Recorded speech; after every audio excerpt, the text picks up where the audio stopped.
$4 trillion. I mean, think about that number for a second. As we rolled into 2026, Apple crossed a market cap threshold that is honestly kind of hard to even wrap your head around. They are without a doubt the most profitable enterprise on the planet right now, an absolute financial fortress. But if you look past those staggering numbers, there's a really fascinating narrative unfolding behind the scenes. It's essentially the ultimate paradox, right? We're looking at a company operating at absolute peak financial strength, yet they're simultaneously facing what a lot of analysts and tech folks are calling a potential hardware innovation plateau. So we really have to ask, is Apple's era of innovation actually over? The sheer excitement around their next big thing has undeniably kind of lost some of its shine recently. Welcome to This Explainer. Today, we are diving deep into the story of a tech titan caught right in the middle of a massive transition. From the recent missteps in spatial computing to the absolute scramble to integrate generative AI, we're going to use the latest financial data, academic case studies, and some really sharp industry insights to figure out exactly what is happening inside the walled garden. So let's get into it. Okay, let's do a quick flyover of our roadmap today. We're going to cover the $4 trillion paradox, spatial computing's false start, the AI marathon, the services engine room, global baggage, and finally, we'll wrap up with the post-iPhone era. All right, kicking things off with Section 1, the $4 trillion paradox, financial fortresses and innovation plateaus. So Apple obviously generates just mind-boggling cash flow today. But the market is always asking, okay, what's next? And if you look at their history, the strategic shift over time is super clear. Back in 2007, the whole story was purely about hardware revolution, right? The iPod, the iPhone. By 2012, that ecosystem was really locking us in. But then, look at 2018. That was the massive pivot to services. And now, sitting here in 2026, it's all about Apple Intelligence. The core driver of their revenue has steadily evolved from that shiny piece of glass in your hand to the invisible software constantly running in the background. And culturally speaking, this shift has been massive. Academic case studies actually defined the Steve Jobs era by this sort of pirate ethos. It was volatile, driven by this uncompromising, break-the-rules perfectionism. Now contrast that with the Tim Cook era. It's basically a masterclass in logistical efficiency and massive services expansion. We've essentially watched the company evolve from unpredictable visionary disruption into this highly operational, totally predictable fortress. Moving on to Section 2, spatial computing's false start, the Vision Pro stumble. Now, operational stability is great, but it definitely doesn't guarantee a hit. Case in point, the Vision Pro.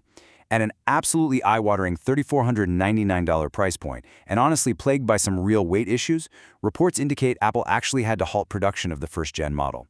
And get this, shipments for the 2025 holiday season were an estimated and profoundly disappointing 45,000 units. Meanwhile, Meta's much more affordable Quest 3S pretty much swept up the mass market.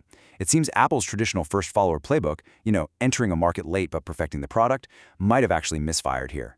And that leads to a pretty tough critique. A lot of folks are suggesting Apple built an absolute masterpiece of engineering that nobody actually wanted. While executives have insisted that spatial computing is inevitable, the reality is that the isolated, heavy headset experience fundamentally lacked the mass social utility that made the iPhone such a global phenomenon. I mean, think about it. The headset isolated you rather than connecting you to the world around you. Which brings us to Section 3, the AI marathon. Edge AI, and human-centered interfaces. So with hardware innovation stumbling a bit, Apple obviously had to pivot. But here's the fascinating part. While competitors like OpenAI and Google are in this massive sprint to build the biggest, flashiest models possible, Apple views AI much more like a marathon. As the quote goes, it's a sprint if you want to own the market, it's a marathon if you're Apple and want to use the winning models to power your experiences. They aren't really trying to win the fundamental model race, they just want to use whoever wins to power the Apple ecosystem completely seamlessly in the background. And literally, their entire strategy here hinges on this concept of Edge AI. Basically, instead of sending all your personal data up to some massive cloud server, Apple is packing these incredibly powerful neural processing units, or NPUs, right into your pocket. By processing that data locally, directly on your device, Apple is turning their historic, long-standing stance on user privacy into their ultimate weapon in the AI wars. The pitch is simple. What happens on your phone actually stays on your phone. They're also taking a remarkably human-centered approach to all this. Insights from Apple's 2024 machine learning workshops show they're just deeply focused on the user experience. For instance, they're studying what's called the gulf of envisioning, which is basically that frustrating struggle we all have when trying to figure out exactly how to prompt an AI to do what we want.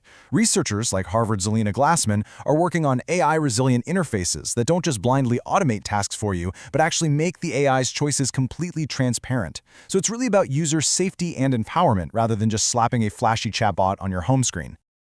Okay, Section 4, the Services Engine Room, Structure and Subscriptions. So here's the big question. If hardware is plateauing and AI is this long, slow marathon, what exactly is keeping Apple at a $4 trillion valuation today?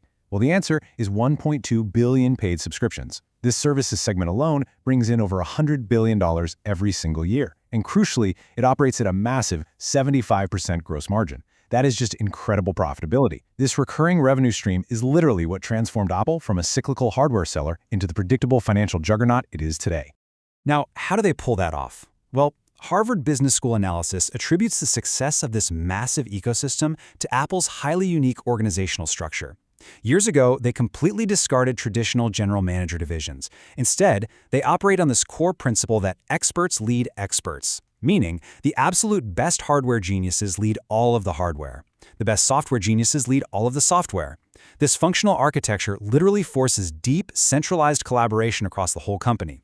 And that is exactly what results in that perfectly integrated, but let's be honest, highly restrictive walled garden that we all know so well. Let's shift gears to Section 5, Global Baggage, Supply Chains, and Sustainability. Because, maintaining that pristine walled garden actually requires navigating a very messy physical world. Looking at the geopolitics here, China remains Apple's primary assembly hub, but that also represents their highest risk right now. So to untie that incredibly complex knot, Tim Cook has been strategically shifting focus over to India. They see it as both an emerging manufacturing hub and a massive area for middle-class retail growth. At the same time, they're leveraging limited U.S. production, like down in Texas, to help navigate some of these complex tariff policies. And there's also a pretty sharp contrast in how this entire supply chain is actually perceived by the public. On one hand, you've got Apple's incredibly high-budget Mother Nature campaigns. These pledge really aggressive sustainability goals, right? Things like becoming completely carbon neutral by 2030 and using 100% recycled aluminum. But on the other hand, investigative reports from outlets like the BBC have highlighted some much harsher realities. They've cited things like 20-hour shifts in assembly factories and the sourcing of materials from dangerous small-scale tin mines in Indonesia. So there is definitely an ongoing tension here between their corporate environmental pledges and the incredibly complex, sometimes troubling realities of global extraction and logistics. We are just looking at the facts reported here, but the contrast is absolutely striking. Finally, Section 6, the post-iPhone era, succession and survival. So, with all that context, what actually happens next? Well, Apple is currently facing some pretty unprecedented threats to its walled garden. There's a massive 2026 Department of Justice antitrust trial looming right on the horizon over their App Store monopoly, alongside fierce, ongoing battles with the EU's Digital Markets Act. And on top of all those regulatory headaches, the Tim Cook era itself is reportedly nearing its end.